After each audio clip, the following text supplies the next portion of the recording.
తెలంగాణ రాష్ట్రంలో కుల వివక్ష అంటరానితనం అనేటువంటిది చాప కింద నీరులాగా పట్టణాల్లో ప్రవహిస్తా ఉంది. పల్లెల్లో ప్రత్యక్షంగా ఈ వివక్ష అంటరానితనం అనేటువంటిది కొనసాగుతా ఉంది. చాలా మంది అనుకుంటారు ఇంకా కుల వివక్ష ఎక్కడుంది, అందరూ కలిసి తింటున్నారు, కలిసి తిరుగుతున్నారు, కలిసి మెలిసి జీవిస్తున్నారు, ఇంకా కుల వివక్ష ఎక్కడుంది అని చెప్పేసి అనేక మంది అప్పుడప్పుడు చర్చిస్తూ ఉంటారు. కానీ ఇప్పటికీ కుల వివక్ష ఉంది లేదు అని చెప్పేసి లేదు అనుకునేటువంటి వాళ్ళు తెలంగాణ రాష్ట్రంలోని సిద్దిపేట జిల్లాలో జగదేవ్పూర్ మండలం అనంతసాగర్ గ్రామానికి వెళ్లి రమ్మని చెప్పేసి వారందరినీ కోరుతున్నాను. ఆ గ్రామంలో దుర్గమ్మ గుడి కట్టడానికి ఆ ఊర్లో ఉన్నటువంటి అన్ని కులాల వాళ్ళు డబ్బులు వేసుకొని గుడి నిర్మాణం చేసుకున్నారు. అన్ని కులాల వాళ్ళు బోనాలు ఎత్తుకొని బోనాలు చెల్లించేటువంటి పని కూడా చేశారు. కానీ ఆ ఊర్లో ఉన్నటువంటి ఎస్సీ మాదిగలు బోనాలు ఎత్తుకొని బోనాలు దుర్గమ్మ గుడి కాడికి తీసుకెళ్లిన వెంటనే మీరు మాదిగలు గుడిలోకి రాకూడదు, మీ బోనాలు బయట పెట్టుకోండి, గుడి లోపలికి తీసుకురావద్దు, ఈ దేవుడు మైలబడిపోతాడు, ఈ దేవుడికి అప్రతిష్ఠ జరుగుతుంది,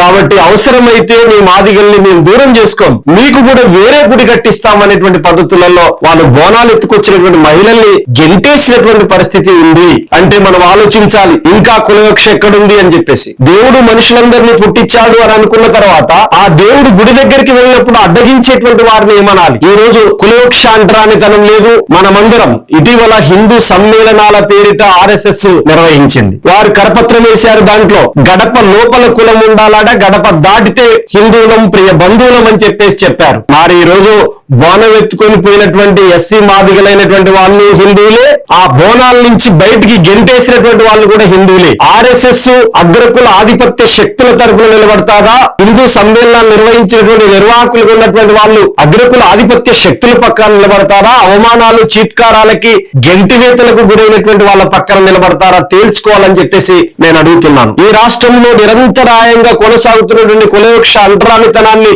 రూపుమాపాలనేటువంటి చిత్తశుద్ధి ఈ రోజు రాష్ట్ర ప్రభుత్వానికి లేదు. పైగా RSS లాంటి సంస్థ ఈ రోజు ఈ కులవివక్ష అంటరానితనాన్ని మరింత పెంచే విధంగా హిందూ సమ్మేళనాలు నిర్వహిస్తా ఉంది. పోనీ అందులో ఉన్న సమానత్వం గురించి మాట్లాడుతున్నారంటే అది లేదు. ఈ ఆకృత్యాలు జరుగుతూ ఉంటే దాని గురించి ఎందుకు మాట్లాడలేరు? తెలంగాణ రాష్ట్రంలో 146 కుల దురహంకార హత్యలు జరిగితే మీరు ఎందుకు ఖండించలేదు? ఈ తెలంగాణ రాష్ట్రంలో 4 జిల్లాల్లో 200 గ్రామాల్లో VDCల పేరిట సాంఘిక బహిష్కరణ జరిగితే ఈ హిందూ సమ్మేళనాలు ఎందుకు బహిష్కరించలేదు? హిందూ సమ్మేళనాలు ఎందుకు మాట్లాడలేదు? ఈ రోజు హిందూ సమ్మేళనాలు పెడుతున్నటువంటి వాళ్ళు నిజామాబాద్ జిల్లాలో తాళ్లరాంపూర్ గ్రామంలో గీతా కార్మికులు తాళ్ళు ఎక్కుతా ఉంటే వాళ్ళ గీతా కార్మికుల యొక్క తాటి చెట్లను తగలబెట్టారు VDCల పేరిట. తాము ఎంత చెప్తే అంతకే కళ్ళు సీసా అమ్మాలని చెప్పేసి ఒత్తిడి తీసుకొచ్చారు. తమ మాట విననందుకు ఊరి నుంచి సాంఘిక బహిష్కరణ చేశారు. ఒక చోట వడ్డెర్లను బహిష్కరించారు, ఒక చోట మాదిగల్ని బహిష్కరించారు, మరో చోట మాలల్ని బహిష్కరించారు, రజకుల్ని బహిష్కరించారు. ఈ సాంఘిక బహిష్కరణలన్నీ చేస్తున్నటువంటి వాళ్ళు అగ్రకుల ఆధిపత్య శక్తులైతే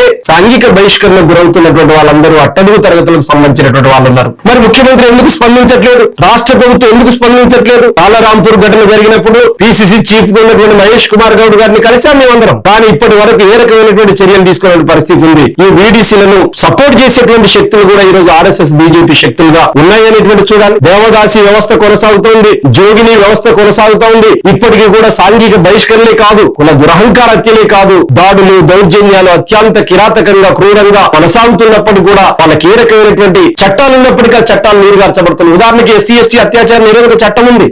ఆ చట్టాన్ని నీరుగార్చడానికి 41 CRPC ప్రకారంగా స్టేషన్ బెయిల్ ఇస్తున్నటువంటి పరిస్థితి ఉంది. ఒక దళితుల్ని కులం పేరుతో దూషించిన ఓరకంట చూసిన SC ST అత్యాచార నిరోధక చట్టం ప్రకారంగా కనీసం 45 రోజులు జైలు శిక్ష ఉండాలి, రిమాండ్ చేయాలనేటువంటి చట్టాన్ని ఈ రోజు చట్టాన్ని నీరుగారుస్తున్న పరిస్థితి ఉంది. ఈ కులవివక్ష అంటరానితనానికి వ్యతిరేకంగా 1955 పౌర హక్కుల పరిరక్షణ చట్టం ప్రకారంగా గ్రామ గ్రామాన చైతన్య సభలు పెట్టాలి అని చెప్తే అదేం పెట్టట్లేదు. ఇవన్నీ ఏది జరగకుండా ఈ దౌర్జన్యాలను ఎలా అరికట్టగలం? అందుకని SC ST అత్యాచార నిరోధక చట్టాన్ని పకడ్బందీగా అమలు చేయాలి. ఈ రోజు సిద్దిపేట జిల్లా జగదేవ్పూర్ మండలం అనంతసాగర్ గ్రామంలో దళితుల్ని బోనాల నుంచి గెంటి వేసినటువంటి అగ్రకుల పెత్తందారులందరినీ తక్షణమే అరెస్ట్ చేయాలి, రిమాండ్ చేయాలి. ఇలాంటి ఘటనలు జరగకుండా చూడాలి అని చెప్పేసానంటే ఈ రోజు హిందూ బంధువులని చెబుతున్నటువంటి వాళ్ళందరూ కూడా అగ్రకుల ఆధిపత్య శక్తుల పక్షంలో ఎప్పుడైనా అట్టడుగు వర్గాల పక్షాన వాళ్ళు ఎప్పుడు నిలబడ్డటువంటి దాఖలాలు లేవు. కుల దురహంకార హత్యకు పాల్పడితే హంతకుల తరపున RSS నిలబడ్డది.